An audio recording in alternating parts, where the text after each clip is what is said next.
SP महासचिव स्वामी प्रसाद मौर्य ने हिंदू धर्म पर फिर विवादित बयान दिया। दिवाली के अवसर पर अपनी पत्नी के साथ में फोटो शेयर करते हुए लिखा कि 4 हाथ, 8 हाथ, 10 हाथ, 20 हाथ और 1000 हाथ वाला बच्चा आज तक पैदा नहीं हुआ, तो 4 हाथ वाली लक्ष्मी कैसे पैदा हो सकती है। सनातन पर सवाल उठाने वाले स्वामी प्रसाद मौर्य ने रामचरितमानस के बाद में अब मां लक्ष्मी के खिलाफ विवादित बयान दिया। स्वामी प्रसाद मौर्य पर पहले भी मीडिया अटेंशन लेने के लिए हिंदू धर्म का अपमान करने का आरोप लगा है और अब स्वामी प्रसाद मौर्य ने लक्ष्मी जी को लेकर विवादित बयान दिया है।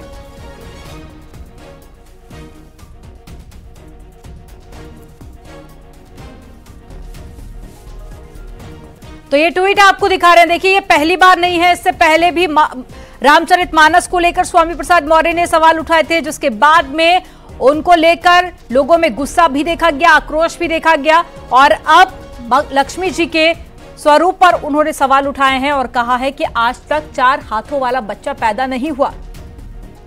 तो एक बार फिर से स्वामी प्रसाद मौर्य के इस विवादित ट्वीट को लेकर लोग तरह तरह के सवाल उठा रहे हैं और एक बार फिर से लोगों के विरोध पर आ गए हैं स्वामी प्रसाद मौर्य। तो ऐसा पहली बार नहीं है जब स्वामी प्रसाद मौर्य ने बेतुका बयान दिया हो, इससे पहले भी उनकी एक लंबी फहरिस्त है जहां वो या तो सनातन को लेकर विवादित बयान देते हैं या फिर बेतुके बयान देते हैं।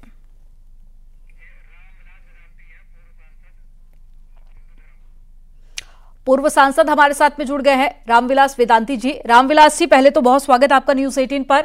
हालांकि ये पहली बार नहीं है, लेकिन एक बार फिर से जो बयान आया है स्वामी प्रसाद मौर्य का, मुझे लगता है आपको भी जानकारी होगी।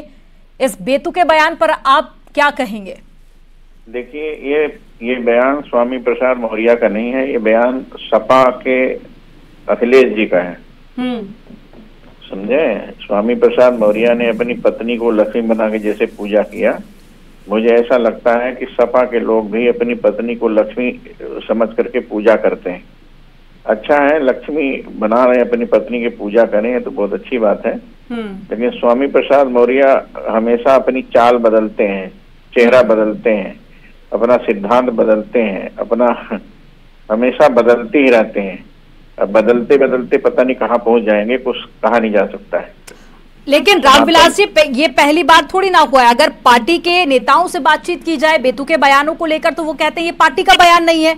उसके बाद में कई नेता यू टर्न ले लेते हैं। क्यों सनातन पर इस तरह के बेतुके बयान देना इतना ज्यादा आसान हो गया है?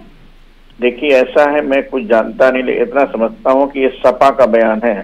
सपा हिंदू विरोधी है, सनातन विरोधी है और भारत विरोधी है, राष्ट्र विरोधी है। सपा जो है ईस्ट इंडिया कंपनी के साथ में जुड़ने के बाद हिंदुत्व विरोधी, सनातन विरोधी गतिविधियों में लोगों को लगा दिया है और अखिलेश यादव स्वयं न बोल करके स्वामी प्रसाद मौर्य के द्वारा ऐसा वक्तव्य दिलाते हैं जिससे भारत के लोगों को पता चल जाए कि हम सनातनी नहीं हैं, हम हिंदू नहीं हैं, हम सीधे ईस्ट इंडिया कंपनी से जुड़े हुए भारत माता के विरोधी हैं, हिंदुत्व के विरोधी हैं। ये संदेश दे दिया उन्होंने अपने वक्तव्य के द्वारा, क्योंकि स्वामी प्रसाद मौर्य के वक्तव्य का खंडन नहीं किया। इसका मतलब है कि स्वामी प्रसाद मौर्य जो बोल रहे हैं उसका मैं समर्थन करता हूँ, सीधी सी बात है। और इसीलिए वो चुपचाप इनके वक्तव्य को सुनते रहते हैं, हिंदुत्व के विरोध को, सनातन के विरोध को अपना एजेंडा समझते हैं। लेकिन रामविलास जी, मेरा सवाल आपसे ये था कि बाकी किसी धर्म को लेकर इस तरह के विवादित बयान नहीं आते हैं क्योंकि अंजाम बहुत बुरा होगा, लेकिन सनातन को लेकर बयान देना इतना ज्यादा आसान हो गया है कि हर दूसरे तीसरे दिन कोई ना कोई नेता इस तरह के बयान देता है, उसके बाद में माफी मांग ली जाती है, यू टर्न ले लिया जाता है। पार्टी के नेताओं से पूछा जाए तो वो कहते हैं कि ये हमारा पार्टी का बयान नहीं है। क्या इन पर एक्शन ना होना, कार्रवाई ना होना ही इनको इस तरह से बढ़ावा देता है? नहीं, देखिए मैं बताऊं, एक्शन न लेना, कोई कार्रवाई पार्टी की ओर से न करना, इसका मतलब है कि उनकी पार्टी का उनको समर्थन प्राप्त है। बिना पार्टी के समर्थन के ऐसा वक्तव्य नहीं दे सकते। ये वक्तव्य सीधे सपा का वक्तव्य है, सीधे ये अखिलेश यादव का वक्तव्य है। ये वक्तव्य का वो लोग हार्दिक समर्थन कर रहे हैं, इसीलिए उसका खंडन नहीं कर रहे हैं। यदि समर्थन न किए होते तो खंडन कर दे, खंडन नहीं कर रहे, इसका मतलब है कि सपा उसका समर्थन कर रही है। इसलिए वक्तव्य स्वामी प्रसाद मौर्य का हम लोग नहीं मानते हैं, ये वक्तव्य सपा का है सपा भी हिंदुत्व विरोधी है, राम विरोधी है, राष्ट्र विरोधी है, भारत विरोधी है और ईस्ट इंडिया कंपनी के समर्थक हैं। ये लोग सब हमास के समर्थक, आतंकवादियों के समर्थक, फिलिस्तीन के समर्थक, इस सनातन के विरोध में, हिंदुत्व के विरोध में, हमास के समर्थन में ये सब काम कर रहे हैं, जिसको देश की जनता अच्छी तरह से जानती है। इसका सबक इन लोगों को 2024 के चुनाव में मिलेगा।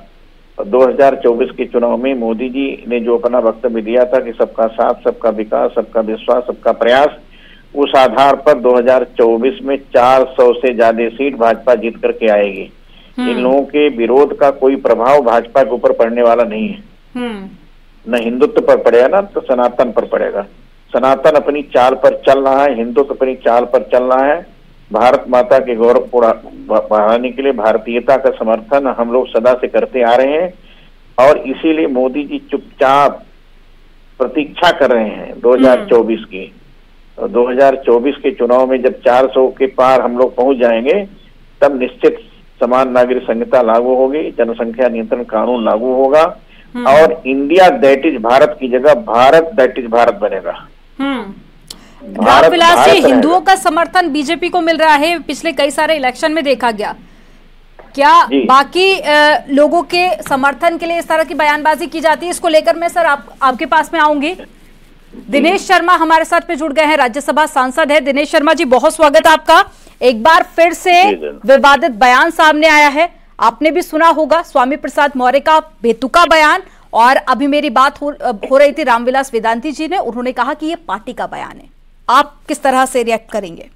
नहीं, देखिए, ये मैं समझता हूँ ये जो INDIA जो है घमंडिया संगठन है, ये अपने अलग अलग घटकों से जो सनातन संस्कृत को उन्होंने समाप्त करने का जो प्रण ले रखा है कांग्रेस के नेतृत्व में, वो अपनी क्षेत्रीय पार्टियों के नेताओं से इस प्रकार के विषय उठाते हैं।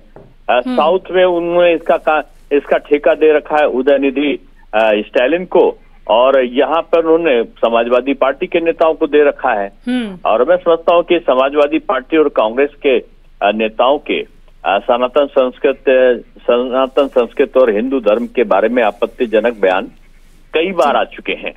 उनकी आस्था ना हो ये तो एक विषय बन सकता है, क्योंकि हिंदू धर्म में मानने वाले और ना मानने वाले दोनों होते हैं।